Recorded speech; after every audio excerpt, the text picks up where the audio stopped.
Alright everybody, welcome to the channel. My name's Joshua. Let me get this a little bit more straight on.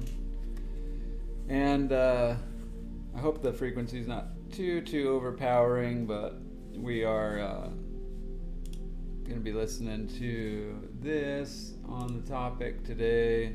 Basically got this most powerful frequency. Whoa. I'm just kidding. It's from Healing Melody.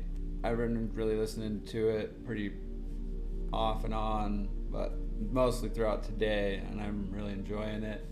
Today is also, we're going to be diving into kind of the tarot, do a reading here with my deck. I've also got an oracle deck. Let me flip us back over here to the main screen and kind of use a starlight frequency. And let's see if this will focus or not. But either way, Starlight Frequency Oracle, Investigating Your Awakenings. It's the Dark Moon Crystals deck.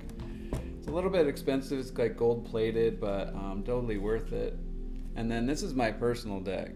So I haven't ever done a reading with myself, but this is the deck I use for myself.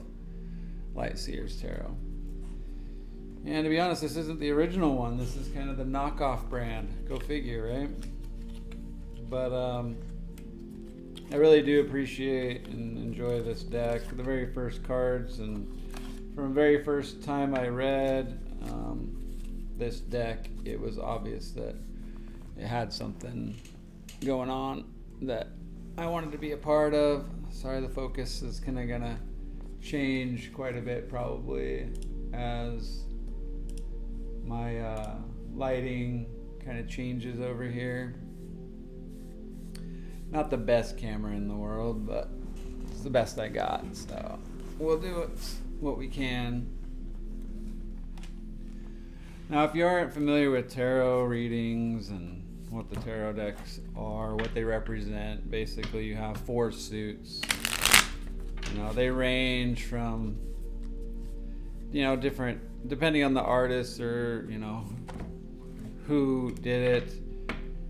Basically the four elements are associated here. So that's in air energy, earth energy, fire energy, water energy. And how those correlate typically is, essentially what it comes down to is air a lot of times is, sorry, the deck's jumping around. Cards are already jumping out here. Probably just nervous because I haven't done a tarot deck reading live before. And this will be the first time I read like this in relationship to NAHX as well. But like I was saying, so you got like those four elements, and they're encompassing, pentacles or coins. They kind of usually represent this earth energy, where they kind of more lean in toward this prosperity and security, which is what our first chakra and like lower root energies, frequencies do, right? Our first years of life, things of that nature. They really kind of ground us. They keep us where and within what it is that we need to like kind of sustain this era of personal growth. I apologize, my camera's probably going to die here in a minute, so I'm going to switch that out. But while I do that, I'll just keep talking.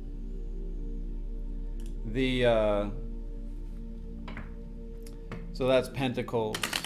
You usually have like the wands. Now wands are usually fire signs.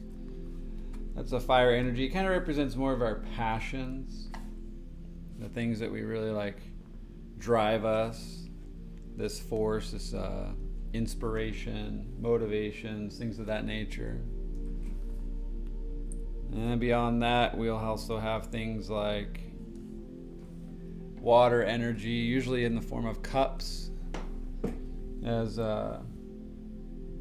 cups, they mostly endeavor our emotions, right? Emotional energy. In terms of love, a lot of the time. Sorry, to my microphone. Probably getting too close to the mic there. So love energy tends to be the biggest thing there. And then I think where I was starting with the whole thing beforehand was air energy. And air energy is the swords. That's kind of represented more from like our ideas, our mental, a lot of like living inside of our head. There we go, camera's back up. So the mental and the swords, kind of that passion with the fire in our hearts, our, diaphragm, that fire within us. Water, lower in our sacral energy is basically that creative force in love, and earth energy in abundance and security and so forth. And that essentially outlines our minor arcana, right? However, the major arcana, they end up representing the Fool's Journey. And on the Fool's Journey, this is where the numerology kind of takes place between 1 and 10, or 1 and 9 rather. As 1 and 10 tend to overlap, right? So numerology works as though 1 and 10 are the same, 2 and 11 are the same, 3 and 12. And as it concludes then on 21, typically too, with the major arcana, the world, I believe. And we kind of get to this like growth, the growth. Because at 9, like things can tend to be a little bit burdensome, and at certain types of this journey that we go on, whether it's in the beginning stages where we come into encounter with magicians and emperors and empresses, and there's the hermit and the moon, the sun, all that's in between here, how those energies start to influence our actions and our elements and where we're at. Now the tarot is superstitious to some, and that's all fine and dandy, but I use it more as a practice of breaking myself of this mold, of recognizing everything just as coincidence and downplaying the significance that does occur in my life. And not necessarily any more than that, just to kind of build a little bit more integrity into my decisions going forward. So what I like to do here is, I've been doing quite a bit of deck shuffling here, and I don't really know exactly how this deck orients, but I'm just going to kind of give it one of these magic shuffles. And I like to split it into 3. But before I do that with this deck, and I'm just going to leave it, I also usually keep a baggie. This has 7 different stones in it, each one kind of representing a specific chakra. But I just pick one at random, and we'll kind of see what we come up with. So you might not be able to see it as super clearly, but we've got more of a green stone here. Ooh, I don't know. Maybe. This is actually more in like the throat chakra. That green energy. Could be between the heart and the communication. So I'm going to go with this as a significant player in this reading. But before I actually do the tarot, I'm also going to open myself up to using this Starlight Oracle deck. It's beautiful. It's made up of 44 different cards, gold plated. They're just absolutely beautiful. And these actually have a very specific message on them too. So outline more with that throat, that heart, that communication, what's kind of going on. Yeah, one more maybe. Ooh, this card just jumped out, so we're gonna go with it. All right. We've got a universal consciousness. Come on, focus. There we go. It says, you have merged in pure alignment with the universe. You are connected with everything. It's the very first card. It's number 1. Would you believe that? That sounds kind of significant. Number 1 card out of 44 cards comes out with the heart/throat chakra balance. And then we're going to do, the first card is never. Second card, again. H, within the issue that might resolve and become, and the anything as our 4th card. I've broken it into 4 just by down stacking, and I'll turn over the first card now. Our first card is the Devil. Seems ominous a bit, but it is a major arcana, number 15. And death, or rather the Devil, kind of represents this conflict between like an inner spirit and this war of the world. It's kind of like toying with this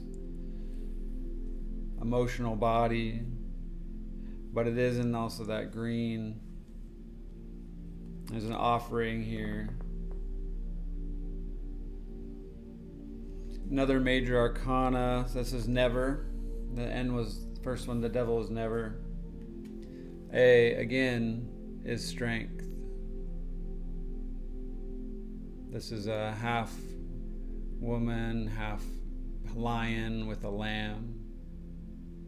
Number 8 with strength.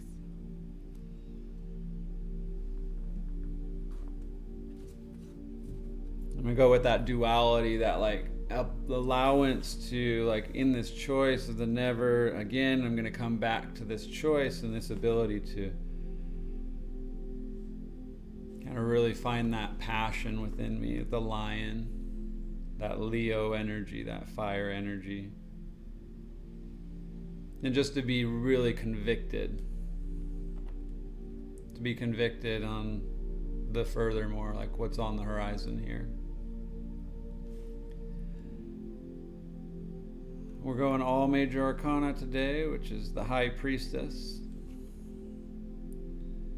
The High Priestess here represents more of an abundant knowledge with this half moon, crescent moon floating above the head, the third eye, this alignment, this awareness.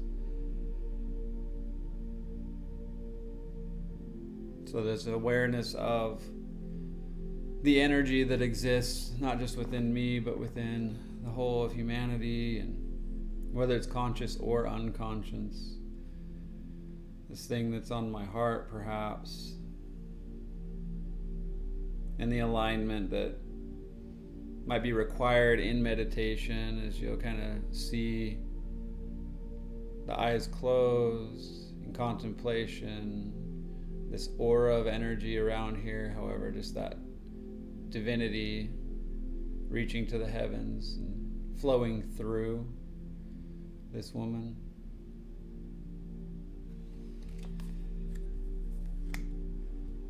So to keep my eye out perhaps for that woman of divinity, that person, because major arcana, these major arcana represent more of people in my life to lean in on. There is a devil, there is someone representing strength, there is a high priestess. And the last one here being of the minor arcana, 5 of Cups. 5 of Cups has this woman sitting next to a hole. the world opening up, perhaps. Just this possibility of being peaceful and serene, and then at dusk, and just letting this cup flow out. There's a cup that she's holding in her hand, but also a cup that she's kicking over into the universe. And the other 3 cups that just kind of sit there, having already been utilized. You know, in the flow of energy here, in the middle of things, in the middle of this life storm, perhaps. 5 of Cups. So with today's reading, I think the biggest thing is just to recognize that this is a new journey for me. This is a new beginning for me. I do have an alignment now with this universe, maybe by way of my meditation practice, but just my willingness perhaps to come in here and share this with whomever might be willing to participate or follow along. And this is the way that I've become able to develop this, not necessarily a skill yet, just like a willingness to read into the universe and let the cards be where they are. The most significant being, in my opinion, out of this reading, that's number 1, Oracle, leading me down. Out of all the cards in this deck, the 78 cards, only 22 of them are major arcana, and yet 3 out of 4 here are all major arcana. Devil, Strength, and Priestess. You know, I journal these. I don't necessarily write down my thoughts or anything, but it also just gives me an opportunity to, when I do a personal reading, be able to look back on how those cards came out, what day and time they came out, and how between the next reading and this one, this might have shown up in my life, where within the next couple days or next, cycle, in this moon phase, whatever it is that I'm kind of orchestrating my tarot readings around, typically, how does this manifest in my life? Where can I really see and pick out these personalities and these people, these experiences in my life? So for those that may be skeptical about tarot readings, that's perfectly fine. That's exactly how it should be. We have to be skeptical, right? We have to not just take things at someone else's perspective or their words, but until we really experience something for ourselves, we can't necessarily fully embrace it as truth. But for me this year, as I've done a lot of journaling on tarot readings, it's kind of allowed me an opportunity to realize how profound even just a small 3-card reading is. As one of the second and third reading I ever did with this deck came out identical one day, and then there's 2 weeks, a Sunday, 2 weeks later a Sunday, the identical reading. The only thing that was different was the middle card. This is a past, present, future readings, 3-card draw. And then my past was still the same and my future was still the same. The only thing that was kind of different, had any small subtle difference, was not off by much, but it was different. And it was right in the middle, right in that present moment.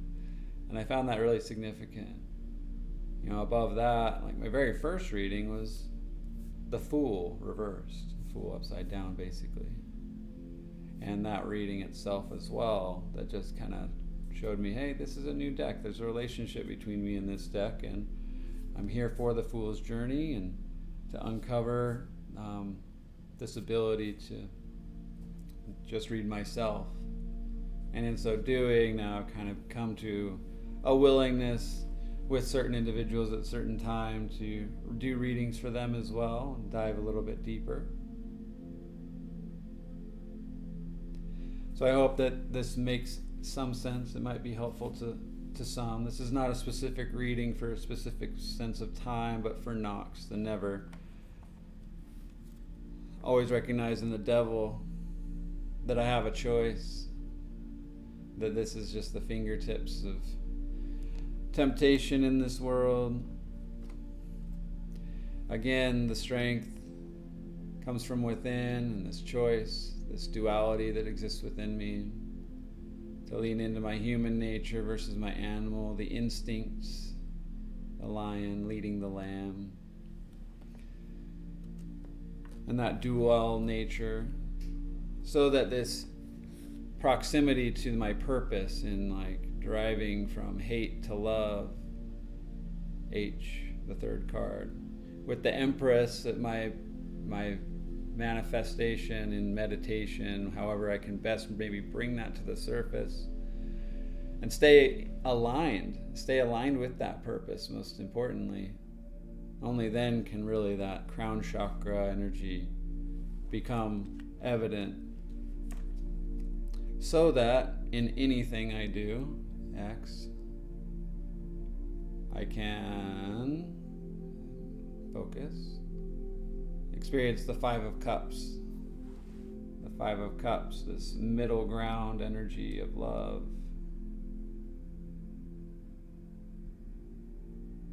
This camera sucks.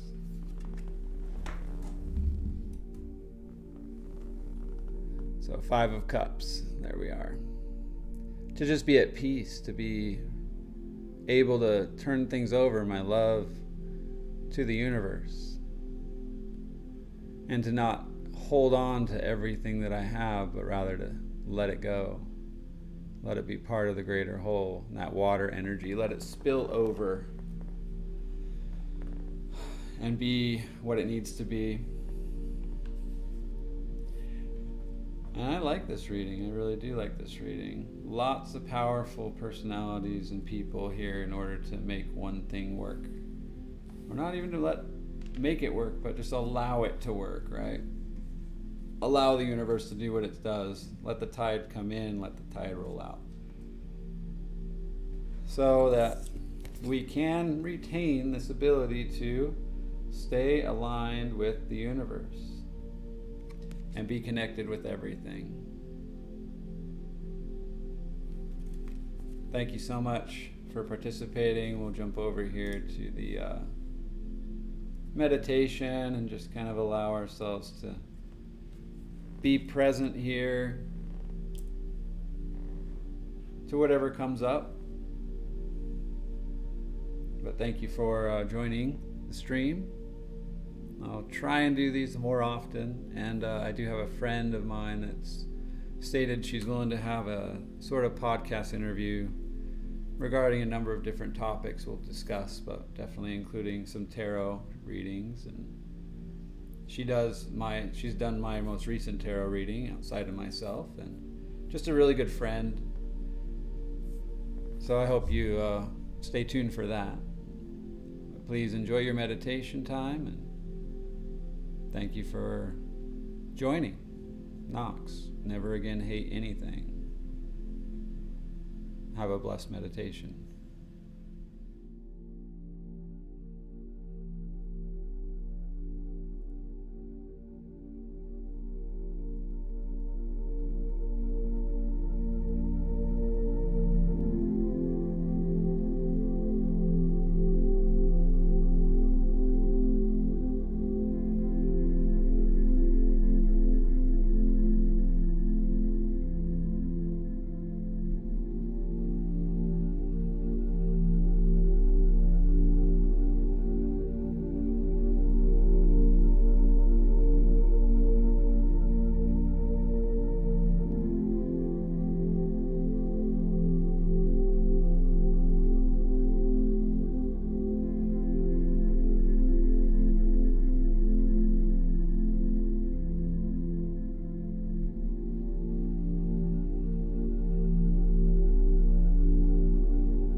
Thank you so much for joining the stream today. Take a moment just to thank yourself for spending this time with yourself, coming in to maybe learn something new for the sakes of progress perhaps, or just taking the ability to trust in the universe, trust in the possibility of miracles.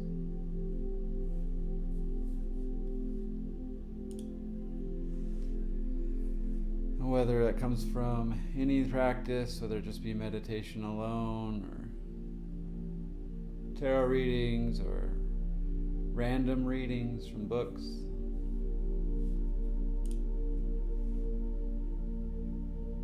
That it's important to do so on a daily basis.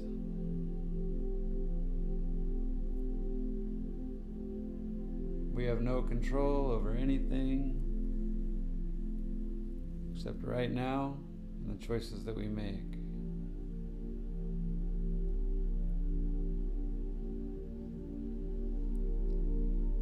But I do sincerely thank you for showing up, for being a part of this stream today. I hope that you have a desire to come back. This might be useful to you in some way, shape, or form. I can't say that it'll always stay the same, but I can assure you that it'll be for the purpose of continual progress. So if you do find anything valuable, of course, feel free to leave a comment and come back the next time. Click the bell. Try to bring into your consciousness that hate has no place. Hate is but a choice from fear, derived out of ego. And that the only real answer there is to any question ever answered is love. And how we can best emulate in that frequency of love, of divinity, of that power.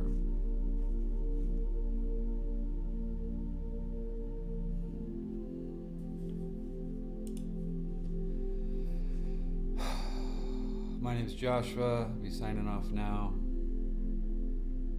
See you again tomorrow evening. Thank you. Have a great night. Stay tuned.